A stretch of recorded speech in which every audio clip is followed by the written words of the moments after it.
बिहार से 8 सांसद बनेंगे मंत्री।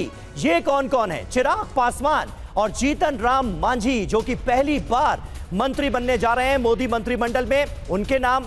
इसके अलावा जेडीयू से लल्लन सिंह और रामनाथ ठाकुर, ये दोनों भी पहली बार केंद्रीय मंत्रिमंडल का हिस्सा बनने जा रहे हैं मोदी सरकार में। इसके अलावा नित्यानंद राय और गिरिराज सिंह, जिन्हें रिटेन किया गया है। इसके अलावा सतीश चंद्र दुबे को भी मौका मिला है। और उदय जी हमारे साथ मौजूद हैं। उदय जी, बिहार में ये जो अभी तक नाम सामने आए हैं और जो नेता मंत्री बनने जा रहे हैं, बिहार के इस रिप्रेजेंटेशन को आप कैसे देखते हैं? और बिहार इसलिए भी बहुत इंपॉर्टेंट क्योंकि जेडीयू इस बार एनडीए का तीसरा सबसे बड़ा दल है। नहीं, देखिए, जैसे मैंने कहा कि इस बार जो चयन हुआ है मंत्रिमंडल का, इसके अंदर श्री नरेंद्र मोदी ने पहले से ज्यादा रुचि ली, ऐसा दिखता है।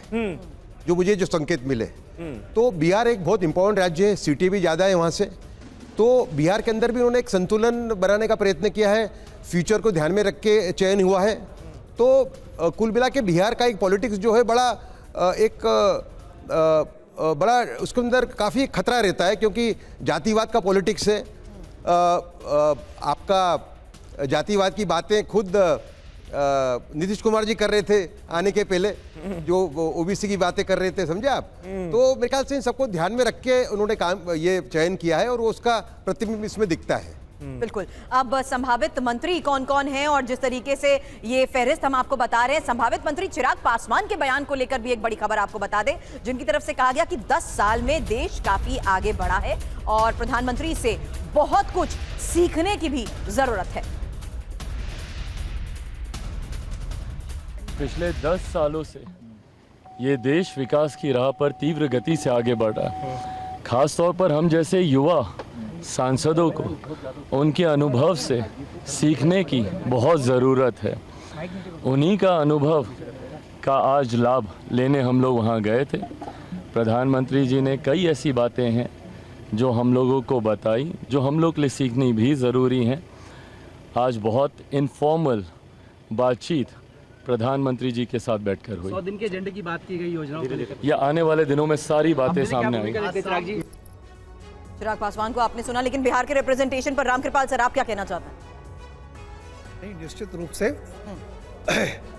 जैसा कह रहे थे, काफ़ी मोदी जी ने खुद ध्यान दिया है। लेकिन अभी आप उत्तर प्रदेश और बिहार की जो बात कर रहे थे, देखिए बीजेपी ने, जैसा उदय जी कह रहे थे, बहुत अच्छा काम किया निश्चित रूप से।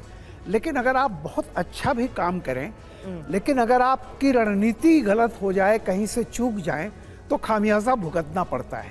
अब आप देखिए उत्तर प्रदेश और बिहार में जो नतीजे आए हैं, उसमें क्यों बिहार में बेहतर नतीजा आया उत्तर प्रदेश की तुलना में, जबकि बिल्कुल दोनों पड़ोसी देश हैं और सामाजिक समीकरण भी करीब करीब वही हैं। कारण ये रहा कि बिहार में एक अफवाह और लालच का जो विपक्ष ने एक वो चला था, एक तो 8,500, और दूसरा ये, जब उत्तर प्रदेश की 14, 17, 19 और 22 चार चुनावों में ओबीसी ने इंटैक्ट बताया है कि हम मोदी के साथ इंटैक्ट थे। क्यों हट गए इस बार?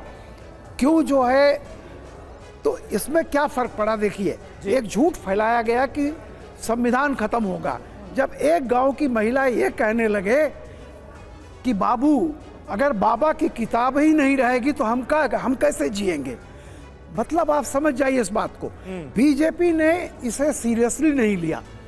जब हर जगह पे अपोजिशन वाले संविधान की किताब लेकर के ये प्रचार कर रहे थे कि इसको ख़त्म किया जाएगा, और बीजेपी के ही एमपी ने हम बदलेंगे, 6 एमपी ने बात कही, तब बीजेपी को समझ जाना चाहिए था कि कम से कम आपके जो ओबीसी और दलित नेता हैं वो जाकर के इस बात को करते।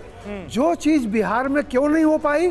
क्योंकि नीतीश कुमार, अपना ये चिराग, इन लोगों ने, और जीतन राम मांझी इस चीज़ को पनपने नहीं दिया। उस क्लास को जो एक रहा है, जिसका नीतीश कुमार ने बहुत, चाहे आप उसको महादलित कह लीजिए, जो भी है, उसके नेता बिल्कुल लगातार लगे रहे। वो डैमेज बिहार में नहीं हुआ, वो उत्तर प्रदेश में हुआ। तो मेरा ये कहना है कि सिर्फ आप काम के बूते नहीं, आपको एक रणनीति और जो प्रतिद्वंदी है क्या चाल चल रहा है और वो चाल अगर उसकी काट करने का आपके पास आप भूल रहे हैं। नहीं, और तो ये यही बात आप सही कह रहे हैं, इसका जिक्र बीजेपी के कई वरिष्ठ नेताओं ने भी किया है और कहा है कि इसका खामियाजा हमें भुगतना पड़ा, क्योंकि जिस अंदाज में ऑपोजिशन की तरफ से ये बातें रखी गई, संविधान खत्म हो जाएगा, आरक्षण खत्म हो जाएगा, उसका हम काउंटर नहीं कर पाए, कोई काउंटर नैरेटिव सामने नहीं रखा जा सका।